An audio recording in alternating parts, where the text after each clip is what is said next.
بسم الله الرحمن الرحيم.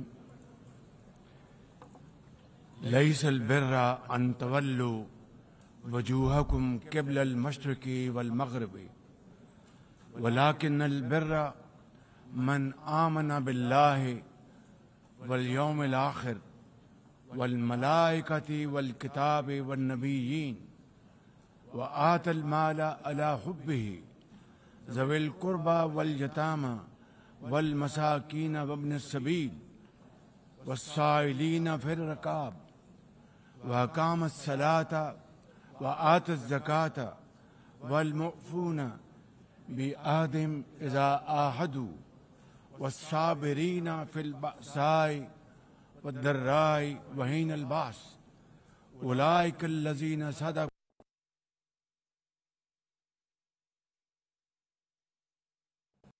Are those on the side of good and not evil. Excellencies, ladies and gentlemen, Assalamu alaikum and a very good morning. I wish to congratulate Her Excellency Annalena Baerbock on assuming the presidency of the 80th session of the United Nations General Assembly. I also commend Secretary General Antonio Guterres for his bold leadership of the United Nations in testing times. Ladies and gentlemen, our world is more complex today than ever before.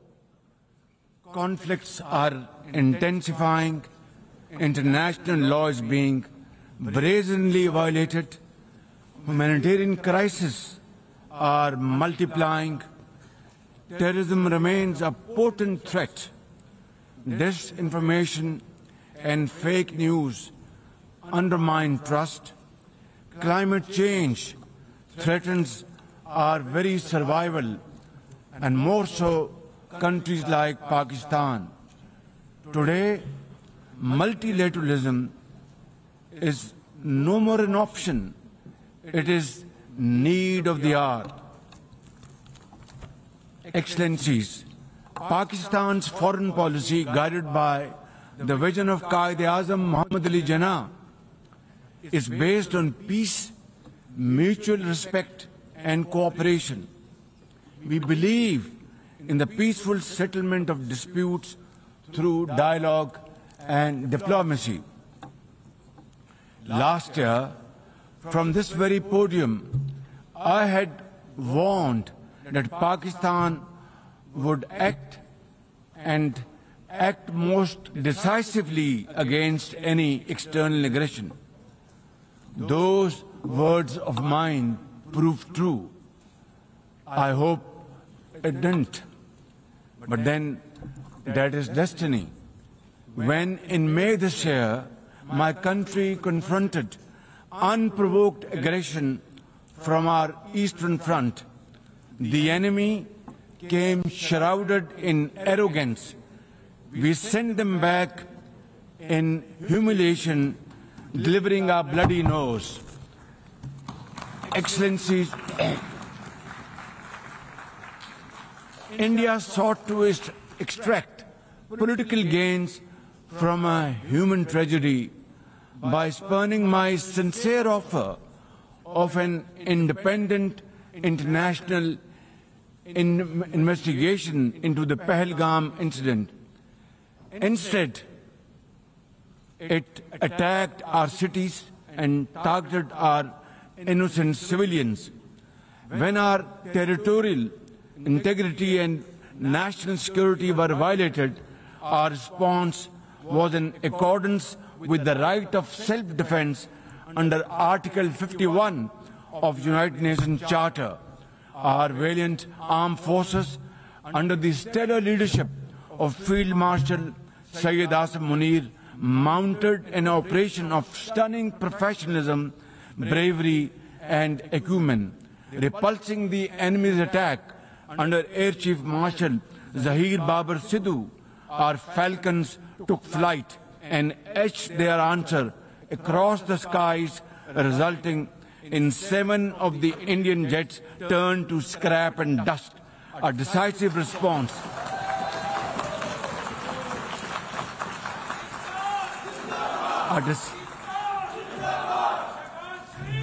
A decisive response to the aggressor that will echo fearless architects of this victory to every officer and soldier, heirs of our martyrs. Their names are forever engraved in glory. To the mothers of our martyrs, their courage guides our path forward, and their sacrifice shall never be in vain, inshallah, God willing. And to every Pakistani, you stood as one unbreakable wall, a bunyanum marsus. Excellencies, though in a position of strength, Pakistan agreed to a ceasefire facilitated by President Donald Trump's bold and visionary leadership. We express our deep appreciation to him and his team for their active role in bringing about the ceasefire. President Trump's efforts for peace helped avert a more threatening war in South Asia. Had he not intervened timely and decisively, the consequences of a full-fledged war would have been catastrophic. Who would have lived to tell what happened? And therefore, in recognition of President Trump's would have been catastrophic. Who would have lived to tell what happened? And therefore, in recognition of President Trump's wonderful and outstanding contribution to promote peace in our part of the world, Pakistan nominated him for Nobel Peace Prize. And I think this is the least we could do for his love for peace. And I think truly he's a man of peace. Ladies and gentlemen, we're also grateful to our friends and partners, including China, Turkey, Saudi Arabia, Qatar, Azerbaijan, Iran, UAE, and of course, UN Secretary General for extending their diplomatic support to Pakistan at this crucial time. Excellencies, we have won the war, and now we seek to win peace in our part of the world. And this is my most sincere and serious offer before this August Assembly of the World Nations. Pakistan stands ready for a composite, comprehensive and result-oriented dialogue with India on all outstanding issues. South Asia requires, ladies and gentlemen, proactive rather than provocative leadership. India's unilateral and illegal attempt to hold the Indus Water Treaty in abeyance defies the provisions of the treaty itself as well as the norms of international law. Pakistan has made it abundantly clear, and let there be no doubt once again in anybody's mind, as I said last year in this hall, from this podium, we will definitely and ardently defend, inshallah, the inseparable right of our 240 million people on these waters. To us, any violation of this Indus Treaty represents an act of war. Ladies and gentlemen, through this august House, I wish to assure the Kashmiri people that I stand with them. The people of Pakistan stand with them. And one day soon, inshallah, India's tyranny in Kashmir will come to a grinding halt. Kashmir will gain its fundamental right to self-determination through an impartial plebiscite under the auspices of this very organization, United Nations. Excellencies, the plight of the Palestinian people is one of the most heart-wrenching tragedies of our times. This prolonged injustice is a stain on the global conscience and our collective moral failure. For nearly 80 years, the Palestinians have courageously endured Israel's brutal occupation of their homeland in the West Bank.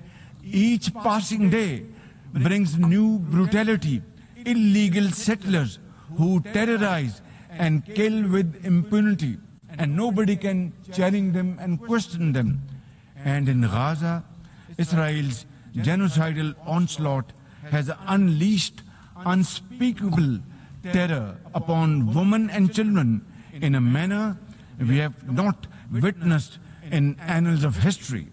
In blind pursuit of its nefarious goals, the Israeli leadership has unleashed a shameful campaign against the innocent Palestinians, which history will always remember as one of its darkest chapters.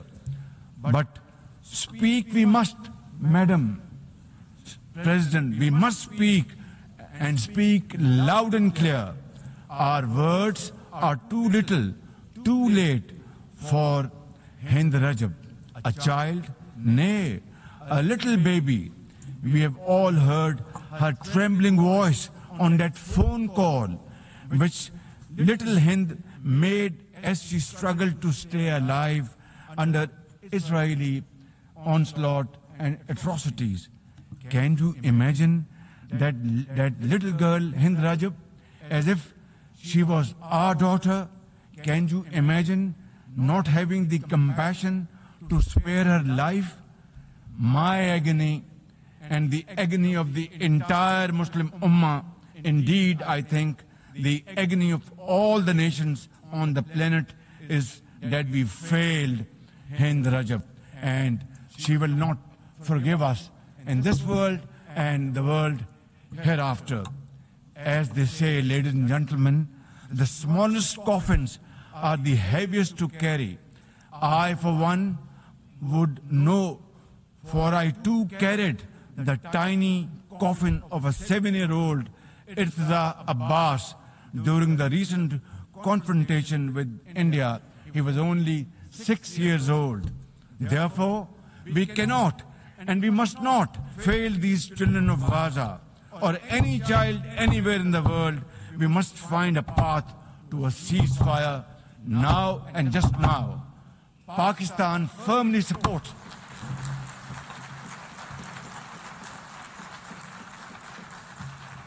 Ladies and gentlemen, Pakistan firmly supports the demand of the Palestinian people for the establishment of a sovereign Palestinian state with pre-1967 borders and Al-Quds Sharif as its capital.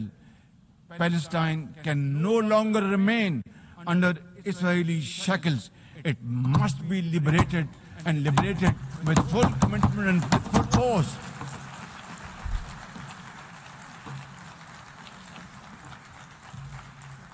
Excellencies, as far as Pakistan is concerned, we were among the first to recognize Palestinian statehood in 1988.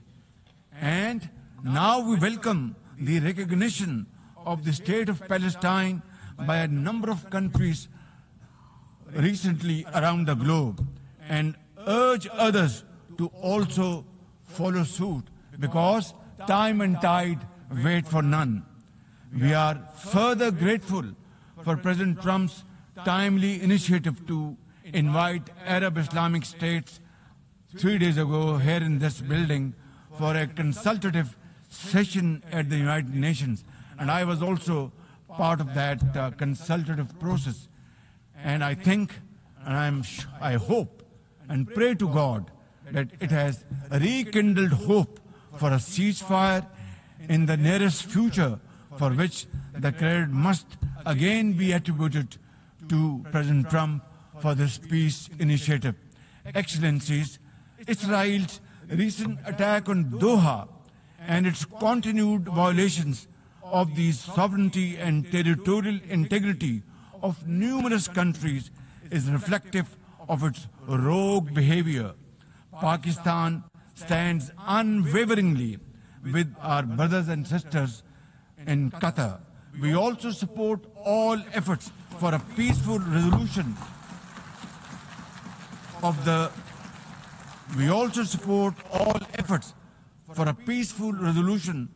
Ukraine conflict in line with the UN Charter to end human sufferings and global turmoil caused by this protracted war. Madam President, Pakistan condemns terrorism in all its forms and manifestation. For over 2 decades, Pakistan has been at the front line of global counter-terrorism efforts, having suffered over 90,000 people. We lost 90,000 people of our country, babies, children, mothers, sisters, brothers, elderly people, doctors, engineers, and also suffered economic loss of $150 billion. Please tell me, put your hand on your heart, that what can be a bigger manifestation of our commitment to fight terrorism and erase it not only from the face of Pakistan, but from the face of this global world. And I believe a man killed in New York is a man killed in Lahore, a man killed in Islamabad is a man killed in London. It's a global village. So I think unless and until terrorism is defeated hands down, this world will not be a peaceful place to live. And for that, Pakistan are probably the biggest around the globe. It must be respected and appreciated because we are a bulwark. Had these terrorists not been encountered by us, they would have been roaming on the streets of New York and London and God knows far east. So I think this is our humble contribution, not only for the people of Pakistan, but the people all over the world. Today we face externally sponsored terrorism, particularly from foreign-funded groups such as the TTP, Fitna al-Khawarij, Fitna al-Hindustan, BLA, and its Majid Brigade. Operating from Afghan soil, these groups are responsible for some of the most heinous attacks inside Pakistan, including the dastardly Jafar Express train incident earlier this year, the train was hijacked and 400 people were kept for days and weeks. And mercifully, by Allah Almighty's grace, our armed forces and law enforcing agencies were able to recover them. Now, as an immediate neighbor and a brotherly country of Afghanistan, Pakistan has a direct stake in a peaceful Afghanistan. We believe that the key to development and prosperity lies in regional stability and connectivity. Pakistan continues to engage with all partners to extend humanitarian assistance, promote economic recovery, and encourage inclusive political framework in Afghanistan. The interim Afghan government must, however, uphold human rights, including women's rights. Above all, we expect that Afghan interim government to take effective action against terrorist groups and to ensure that Afghan soil is not used for terrorism against any country. Ladies and gentlemen, there must be no space for hate speech, discrimination or violence against any person or against any religion. Hate-driven ideologies such as India's Hindutva driven extremism pose a danger to the entire world. While there is growing recognition of the dangers posed by Islamophobia, the imperative of effectively combating this menace can hardly be overemphasized. Pakistan welcomes the appointment of a UN Special Envoy to combat this scourge. Ladies and gentlemen, while we are confronted with the climate crisis, it demands the most urgent collective action. In 2022, Pakistan faced massive floods of humongous proportions that caused huge losses amounting to $34 billion and many valuable lives lost. This year again, we are dealing with another mega flood with thousands of villages washed away from the face of the earth, millions of people displaced, more than 1,000 killed, and billions of dollars of crop, livestock, and property washed away, lost to flood waters. Our nation stands united in these testing times, and we are dealing with this natural calamity with remarkable resilience by the grace of God. I have declared a climate emergency to cope with this challenge. The catastrophic floods of 2022 and 2025 this year are glaring examples of loss and damage caused due to climate change. Pakistan, to the contrary, my honorable guests in this hall and through the cameras around the globe, Pakistan contributes less than 1% of global emissions annually, yet it continues to face the relentless brunt and muddy waves of climate change. And then we are told to borrow loans and add on to our debt, huge debt pillars we have over the period of time. This is not fairness. This is not equality. This is not justice. This is not fair play. How can you expect a country which is a developing country facing humongous flood challenges every year due to climate change and no fault of ours, and yet we are told to borrow more loans? I think borrowing loan would be destroying your economy. We will be better off than not borrowing loan and standing on our own feet, working hard, tirelessly, blood and sweat, and we will, inshallah, make Pakistan a great country, inshallah. Ladies and gentlemen, while we deal with climate change, I bear good tidings on the domestic economic front. Socio-economic development and the welfare of our people are among my government's foremost priorities. We have successfully implemented deep-rooted structural macroeconomic reforms, modernized and broadened our taxation system, intensified efforts to mobilize productive investment, and embraced digitization, AI, and crypto as the tools of the future. Strategic partnerships, including our all-weather cooperation with China through the China-Pakistan Economic Corridor under President Xi Jinping's landmark Belt and Road Initiative, are contributors to our progress as I speak. I admire the vision and foresight of President Xi Jinping, whose recently launched Global Governance Initiative, along with other global initiatives, offers a comprehensive framework for a more just, fair, and inclusive development. Excellencies, as a non-permanent member of the UN Security Council, Pakistan is playing its constructive role in conflict prevention. The unanimous adoption of Resolution 2788 under our presidency of the Council has renewed our collective commitment to multilateralism, respect for the UN Charter, and effective implementation of UN Security Council resolutions. Excellencies, at the end, let me assure you that Pakistan will always stand for peace, justice, and development, for a revitalized United Nations, and for cooperative and multilateralism that is fair and inclusive and delivers for all. Therefore, let this 80th anniversary not simply commemorate history. Let us make history and chart a future for the next 80 years with these United Nations as enduring hope for global good. Let us truly strive to become better together. Thank you very much. United Nations, long live. God bless you.